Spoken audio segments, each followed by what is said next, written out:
Bonjour Martine. Bonjour Sylvain.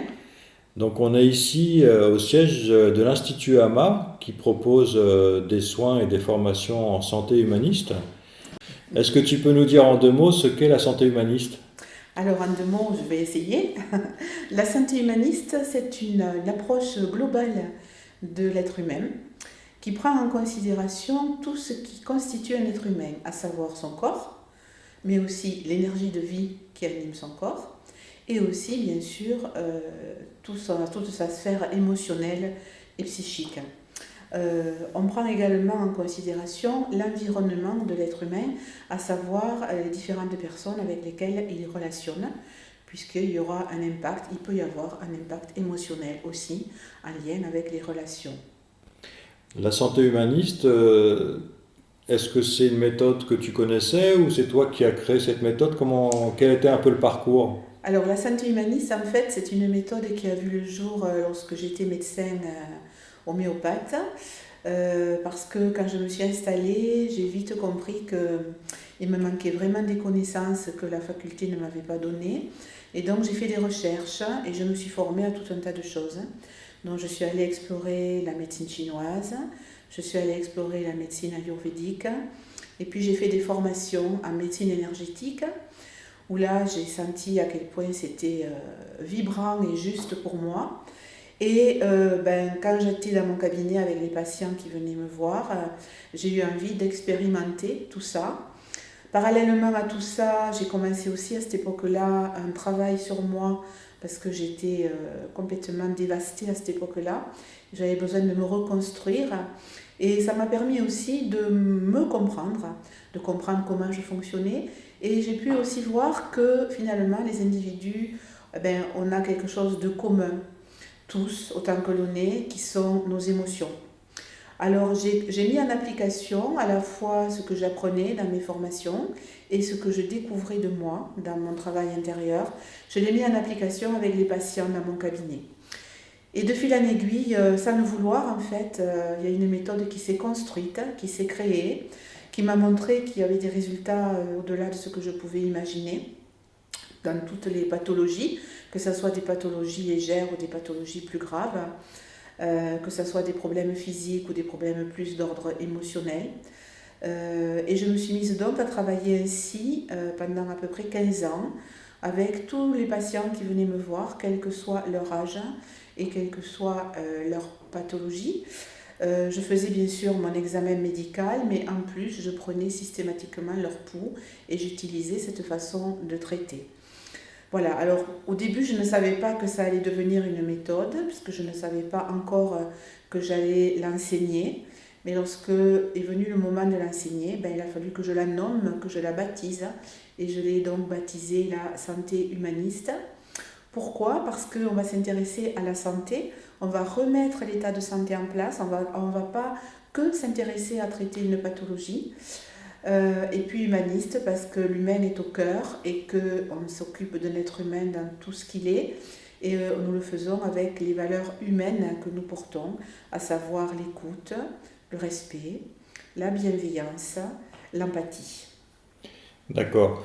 Donc si je comprends bien, on ne s'intéresse pas seulement aux symptômes, mais à ce qui constitue la personne. Exactement. C'est-à-dire que les symptômes, ils vont disparaître parce que nous allons aller rechercher là où les causes profondes qui ont amené les symptômes. Pour moi, la maladie, c'est le langage du corps. Le corps, il n'a pas la parole pour s'exprimer, donc il va le faire avec les symptômes et les maladies. Et donc, ça va être un décodage de ce langage du corps que nous allons faire en allant comprendre ce langage, en allant découvrir les causes profondes qui amènent aux symptômes et à la maladie. Et concrètement, quels outils donc tu utilises en santé humaniste quand une personne vient te voir? Alors, le premier outil essentiel et indispensable, c'est la prise du pouls, à savoir que ce n'est pas le pouls chinois, c'est un autre pouls qui ressemble plus au pouls tibétain, mais qui est en fait le pouls qui a été identifié pour la première fois par un médecin français, le docteur Paul Nogier. Et ce pouls me permet de faire un bilan complet de l'état de santé de la personne, à la fois de l'état de santé de son corps physique, à la fois de l'état de santé de son état énergétique, mais aussi l'état de santé de son état émotionnel. Avec ce pouls, je fais le bilan. Et ensuite, ce bilan va me montrer tous les désordres, les déséquilibres, les dysfonctionnements qu'il y a dans son corps. Et je vais être alors amenée à utiliser des moyens, des outils pour remettre en équilibre ce qui ne l'est pas. Le premier moyen que je vais utiliser parfois, c'est le testing musculaire. Ce testing musculaire qui permet d'amener une prise de conscience au patient et qui permet de lui montrer des choses dont il n'a pas conscience. Voilà, c'est essentiellement pour cela que je l'utilise. C'est un outil qui travaille avec un réflexe venant de l'hypophyse et qui permet de vérifier l'état intérieur du patient.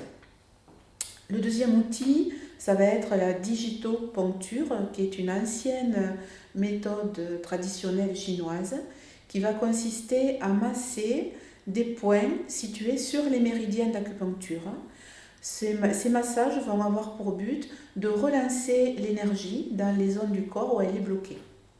Et puis enfin, il va y avoir comme outil la micronutrition, qui sont donc des assemblages de vitamines, de plantes et d'oligo-éléments, mais qui sont un peu utilisés comme l'homéopathie, c'est-à-dire qu'il va y avoir uniquement de ces substances la mémoire de l'eau, la mémoire vibratoire. C'est donc ce qu'on appelle une thérapie quantique, qui permet de donner une information vibratoire aux cellules.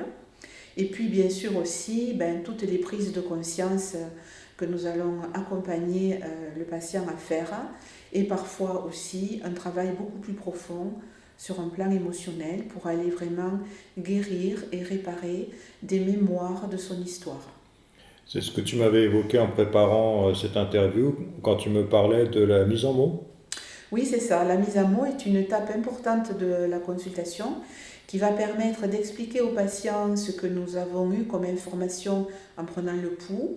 Et cette mise à mots a pour objectif de commencer à faire réfléchir le patient et lui amener des prises de conscience et lui faire faire des liens entre sa problématique d'aujourd'hui pour laquelle il vient consulter et son histoire passée dont il porte la mémoire dans ses cellules.